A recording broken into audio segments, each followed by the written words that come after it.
ആലപ്പുഴയിൽ വീട്ടുമുറ്റത്ത് പാചകവാതകം സുലഭം. രമേശനും കുടുംബവും ഹാപ്പി. ആലപ്പുഴ നഗരഹൃദയത്തിലാണ് പ്രകൃതി നേരിട്ട് ചുരുത്തുന്ന ഗ്യാസ് ആറാട്ടുവഴി സിഗ് ജംഗ്ഷന് സമീപമുള്ള കാർത്തികേയൽ വീട്ടിൽ അനുഗ്രഹമായത്. 15 വർഷമായി നയാ പൈസ ചെലവില്ലാതെ ഇവർ ഇത് ഉപയോഗിച്ചു വരുന്നു. പശ്ചിമേഷ്യൻ യുദ്ധ സാഹചര്യത്തിൽ പാചകവാതകം കിട്ടാതെ ജനം നെട്ടോട്ടമോടുമ്പോഴാണ് ഈ വീട്ടിലെ അടുക്കളയിൽ ഗ്യാസ് അടുപ്പുകൾ ക്ഷാമമറിയാതെ കത്തിക്കൊണ്ടിരിക്കുന്നത്. രമേശൻ രത്നമ്മ ദമ്പതികൾ 2011 പുതിയ വീട് പണിത ശേഷം ആ വർഷം നവംബർ 7 വീട്ടുമുറ്റത്ത് കുഴൽക്കിണർ കുഴിച്ചത്. മുൻപുണ്ടായിരുന്ന 5 മീറ്റർ ആഴമുള്ള കുഴൽക്കിണറിൽ നിന്ന് കലക്കവെള്ളമാണ് ലഭിച്ചിരുന്നത്. അതുകൊണ്ടാണ് മറ്റൊന്ന് കുഴിക്കാൻ തീരുമാനിച്ചത്. 20 മീറ്റർ ആഴത്തിൽ കുഴിയെത്തിയപ്പോൾ എന്തോ മണമുള്ള ഗ്യാസ് പുറത്തേക്ക് വന്നു.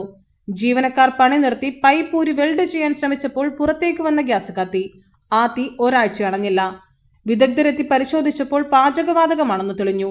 പിന്നീട് കുഴിയുടെ മുകൾ ഭാഗം കോൺക്രീറ്റ് ചെയ്ത് സിലിണ്ടറിലേക്ക് പൈപ്പ് നീട്ടി. ഗ്യാസ് നിയന്ത്രിക്കാൻ റെഗുലേറ്ററും സ്ഥാപിച്ചു.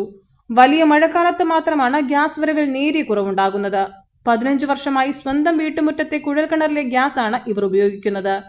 News bureau, Alappuzha.